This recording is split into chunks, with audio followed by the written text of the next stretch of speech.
أعوذ بالله من الشيطان الرجيم. بسم الله الرحمن الرحيم. رب اشرح لي صدري ويسر لي أمري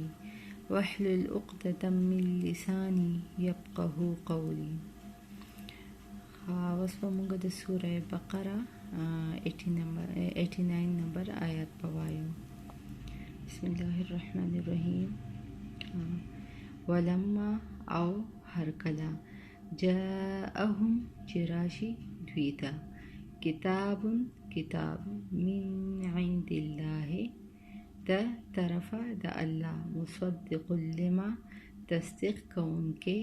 هغه معهم چې دوی سره وس پدې کې الله رب العالمین هر کله چې راشي هر کله چې راغی دوی ته کتاب وس دا کتاب چې دی کنه قرآن پاک طرف ته اشاره ده کنه چې کله راشي دی د الله طرفه کتاب تصدیق کوونکې د هغه چې کوم مخکې ردی سره مطلب مخکې نور آسماني کتابونه چې دوی سره کنه تورات زبور انجیل غټول نو ویچې لکه داغه تصدیق کوونکې چې کله راغی دی لکه نه نو مطلب چې کله هم دی له نبی علی السلام چې کله راغی کنه نو مطلب دا غینه چې الله رب العالمین لا محمد صلی الله علیه و آله وسلم لا نو پیدا کړي کنه غیلا نبی نو جوړ کړي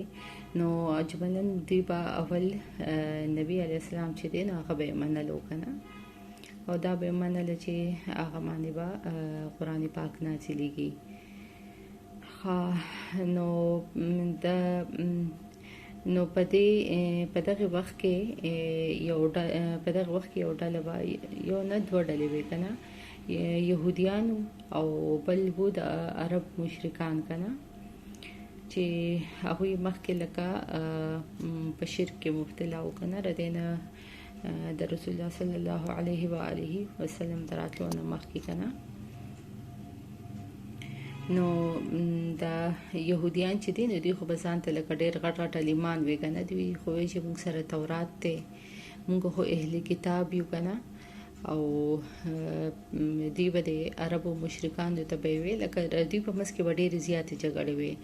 دا عرب مشرکان چې او دا اهل کتاب چې کنه يهوديان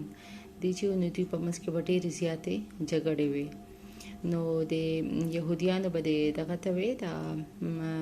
کم عرب مشرکان چې وکنه چې نږدې دا ډېر زر باغه زمانہ راځي چې زمونږ پیغمبر به راځي کنه او الله رب العالمین به مطلب هغه باندې قرآن پاک نازلې او مونږ به دغه سره یوځای کیږو او مونږ به تاسو خاتمه کوو تاسو خلاف جنگ وکړو او دعاګانې به کولې چې یا رب العالمین هغه پیغمبر زر راولېږلې کې کنه هغه زر د دنیا ته راوستلې کې نو الله رب العالمین فرمای چې کله هغه پیغمبر راغی مطلب ردی د دعاګانو په دغه باندې غره دي چې ولکه ډېرې زیاتې دعاګانې کولې چې یا رب العالمین زر راوستلې کې نو الله رب العالمین وایي چې د ټولو نو مخکې انکار چې دی کنه د حضرت محمد صلی الله علیه و آله وسلم نه اتچاو کو انکار هغه د يهوديانو کو